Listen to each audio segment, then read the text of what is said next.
అది స్టార్టింగ్లో Christopher Nolan అని పెట్టారు, టారెంటినో లేకపోతే డేవిడ్ ఫించర్ కొడితే బాగుండేది. లేదు సార్, ఇన్స్పిరేషన్ ఆయన లాగా తీయాలనుకోవట్లేదు. బేసికలీ అంత వాయిలెన్స్ మీద ఉంది కాబట్టి కొన్ని స్లో ఫ్రేమ్స్ పెడితే బాగుంది అనిపించింది. చెప్పండి. కొంచెం అంటే కమర్షియల్ ఫ్లేవర్ చాలా అంటే బాగా వచ్చింది. అమ్మాయి కానీ లేకపోతే ఇద్దరు క్యారెక్టర్స్ కొట్టుకొని మళ్ళీ వాళ్ళు అంటే మళ్ళీ కలిసి ఉండడం అనేది it's a beautiful commercial plot. And కొంచెం అది కొంచెం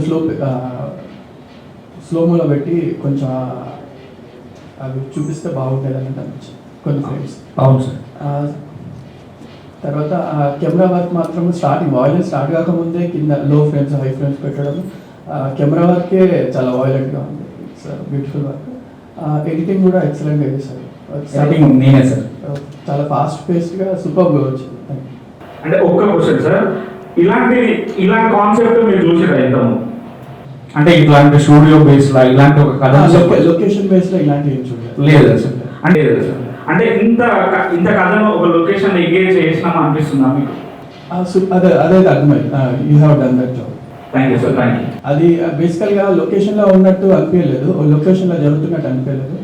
బయటకు తీసుకొచ్చారు అంటే మేము ఒక ఎక్స్టర్నల్ వరల్డ్లో ఉండి అది ఇంటర్నల్ వాయిలెన్సా లేకపోతే ఎక్స్టర్నల్ వాయిలెన్స్ అనే రెండు మిక్స్ అయిపోయాయి. సో అది చాలా ఎంటర్టైన్ చేసింది. అంటే ఒకటే ప్లేస్లో ఉన్నాం రిస్ట్రిక్ట్ టైం అంటే మాకు కూడా బోర్ కొట్టేదేమో, కానీ ఆ ఫీలింగ్ అయితే ఎప్పుడు రాలేదు. కొంచెం నాన్ లీనియర్గా తీసుకెళ్ళాల్సి వచ్చింది, ఆ బోర్ కొట్టదు. చాలా బ్యూటిఫుల్.